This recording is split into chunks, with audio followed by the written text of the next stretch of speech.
The Garden of Eden. Thus the heavens and the earth, and all the host of them, were finished.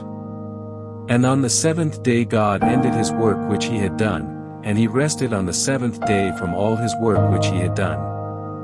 Then God blessed the seventh day and sanctified it, because in it he rested from all his work which God had created and made. This is the history of the heavens and the earth when they were created, in the day that the Lord God made the earth and the heavens, before any plant of the field was in the earth and before any herb of the field had grown. For the Lord God had not caused it to rain on the earth, and there was no man to till the ground, but a mist went up from the earth and watered the whole face of the ground. And the Lord God formed man of the dust of the ground, and breathed into his nostrils the breath of life, and man became a living being. Life in God's garden. The Lord God planted a garden eastward in Eden, and there he put the man whom he had formed. And out of the ground the Lord God made every tree grow that is pleasant to the sight and good for food. The tree of life was also in the midst of the garden, and the tree of the knowledge of good and evil. Now a river went out of Eden to water the garden, and from there it parted and became 4 riverheads. The name of the first is Pishon. It is the one which skirts the whole land of Havilah, where there is gold. And the gold of that land is good.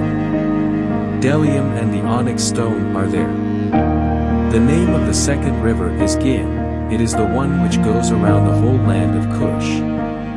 The name of the third river is Hiddekel. It is the one which goes toward the east of Assyria. The fourth river is the Euphrates. Then the Lord God took the man and put him in the Garden of Eden to tend and keep it. And the Lord God commanded the man, saying, Of every tree of the garden you may freely eat, but of the tree of the knowledge of good and evil you shall not eat, for in the day that you eat of it you shall surely die. And the Lord God said, It is not good that man should be alone, I will make him a helper comparable to him.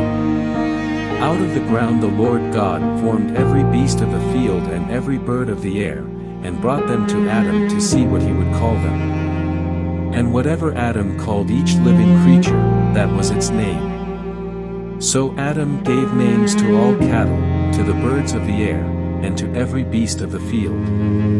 But for Adam there was not found a helper comparable to him. And the Lord God caused a deep sleep to fall on Adam, and he slept. And he took one of his ribs, and closed up the flesh in its place. Then the rib which the Lord God had taken from man he made into a woman, and he brought her to the man. And Adam said, This is now bone of my bones, and flesh of my flesh.